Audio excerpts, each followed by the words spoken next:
But I'll open it up to questions in the audience now. So please, there are microphones in the back, and my two colleagues from Lucy will be handing them out. So just raise your hand, tell us who you are, where you're from, and feel free to ask a question to any of our great speakers. So how do you all balance when an event or a festival becomes successful, the audience, and creating something exciting with a parade is very difficult because of the congestion of the people. So as Lyon has become very, very popular, that must be kind of frustrating. And I was very interested to see you use fire in the UK because I found that really virtually impossible in Blackpool because of health and safety and all this stuff that apparently comes over from Europe, but it doesn't seem to affect people in Europe. It's the sort of the frustration of success with a parade and this kind of thing. Is that okay? Okay.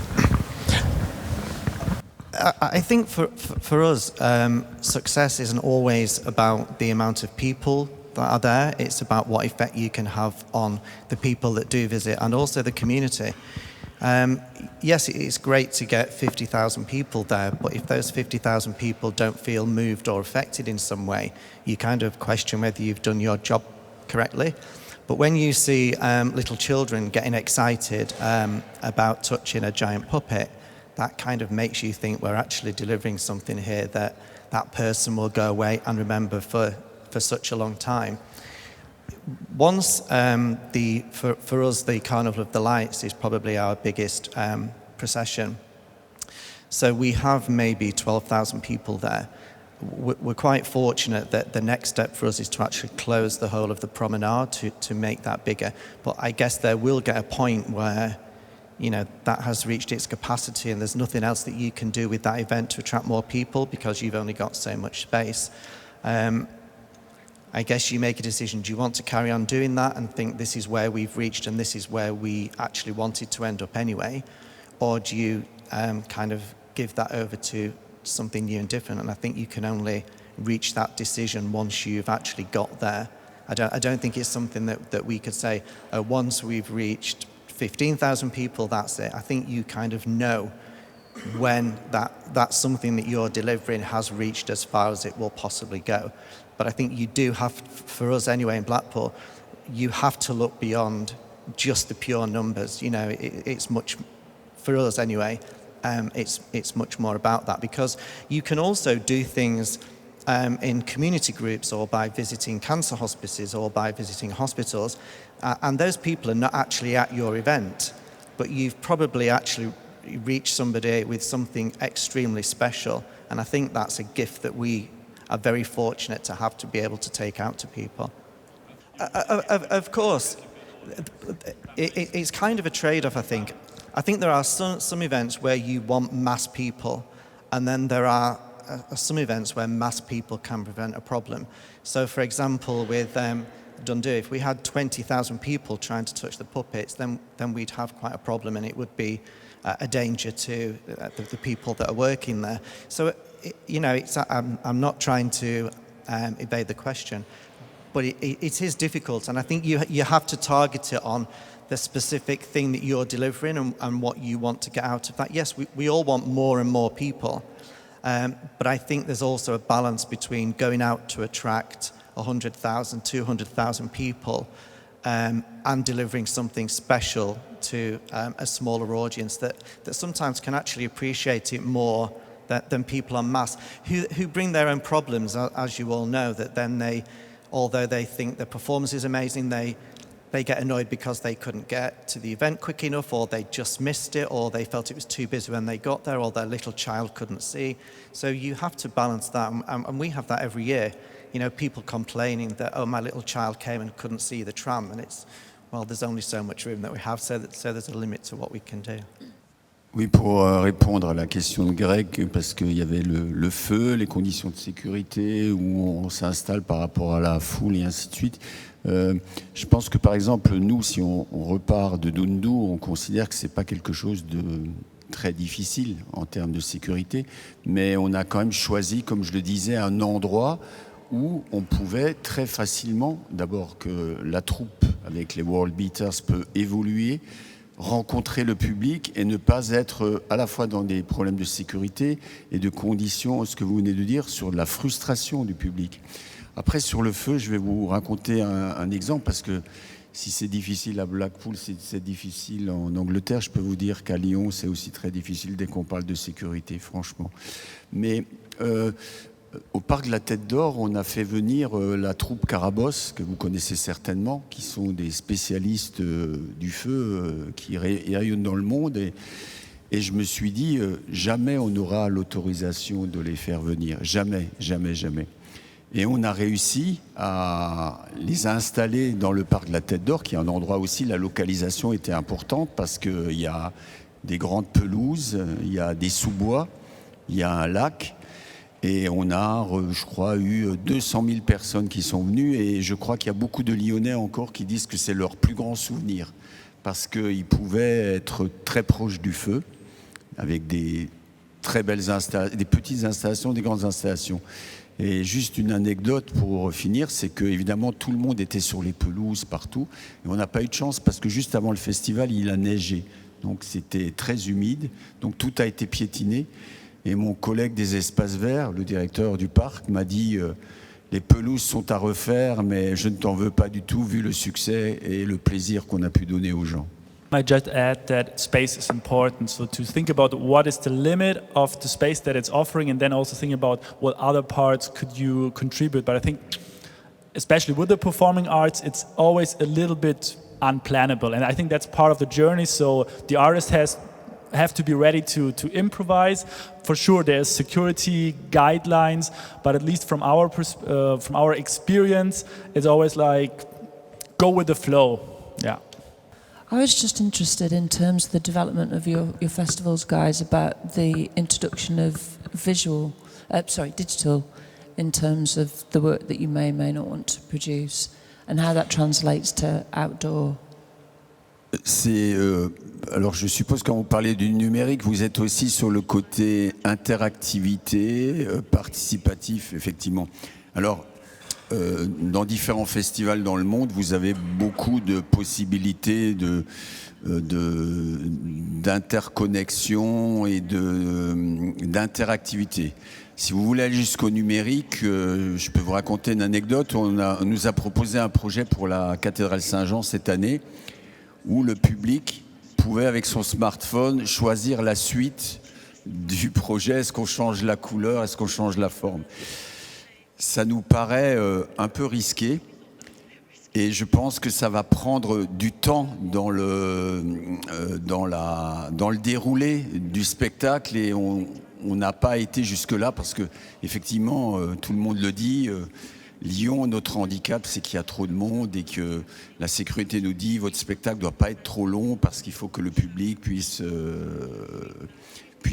continuer à avoir une nouvelle session et puis que les gens aient la satisfaction d'avoir vu le spectacle.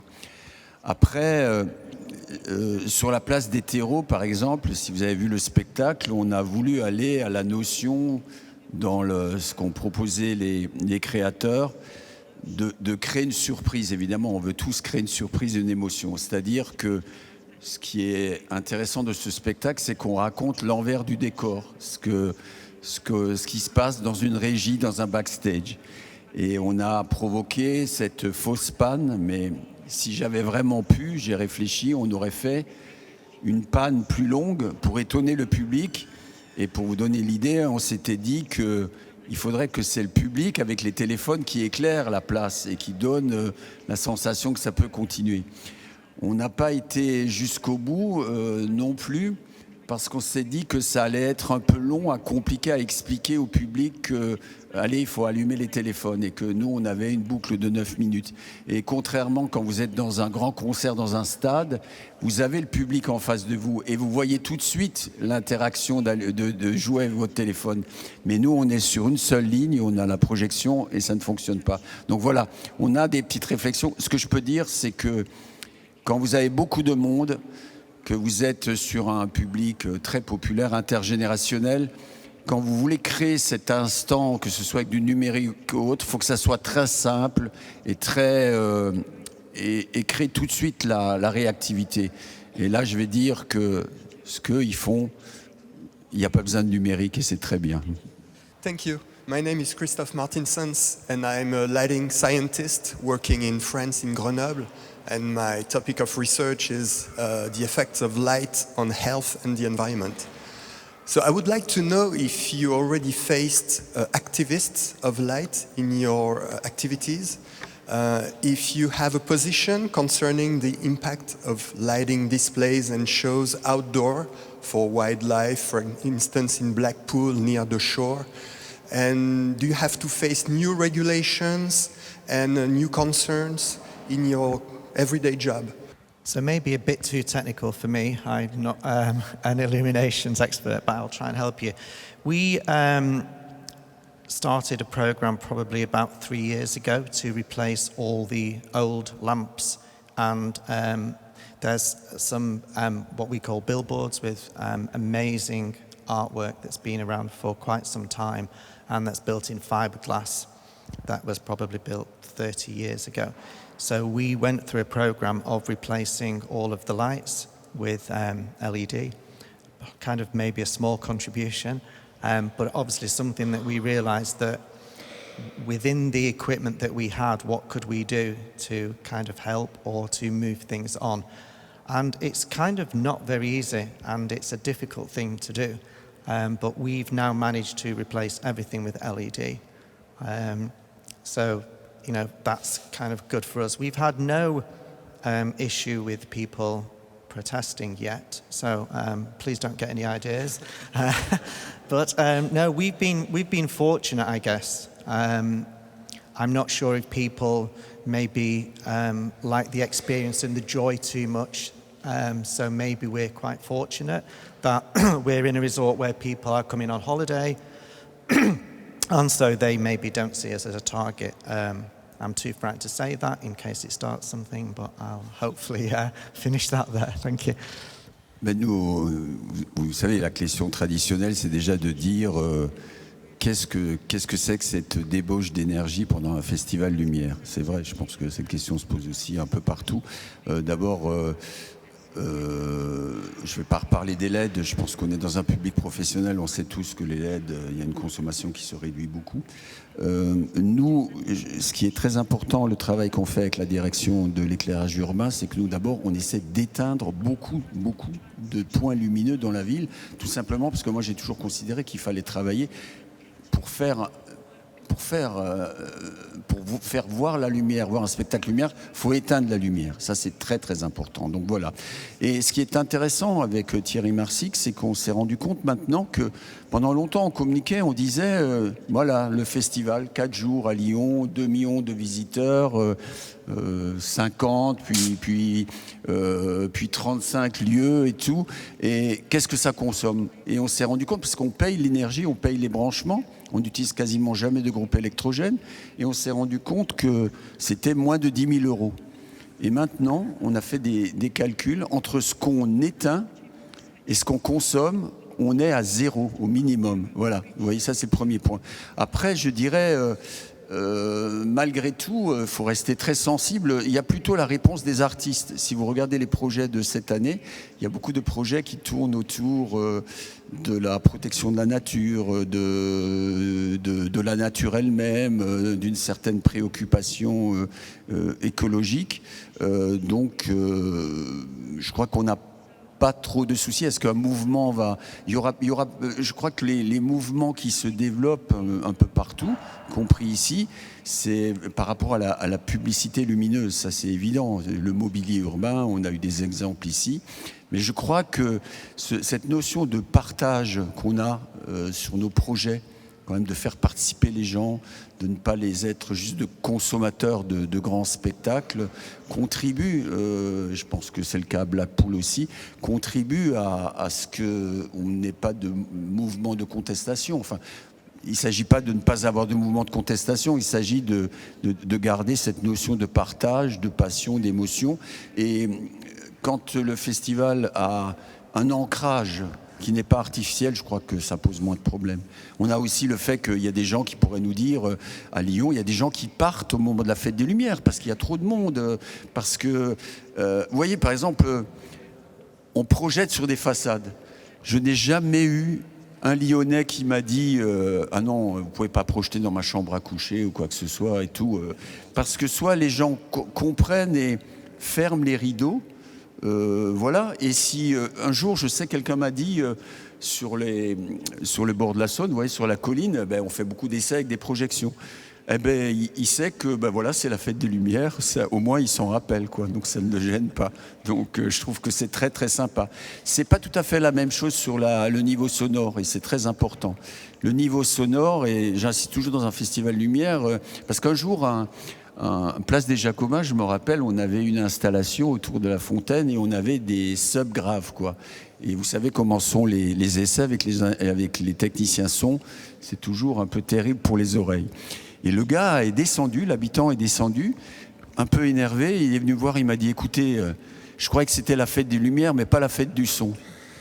Et là, j'ai compris qu'on essaie toujours de jouer sur les niveaux sonores, sur la cohabitation des œuvres, et aussi, en fonction des heures et de l'affluence, de régler le niveau sonore pour ne pas gêner, je crois, surtout quand on est à côté et qu'on a toujours la même répétition.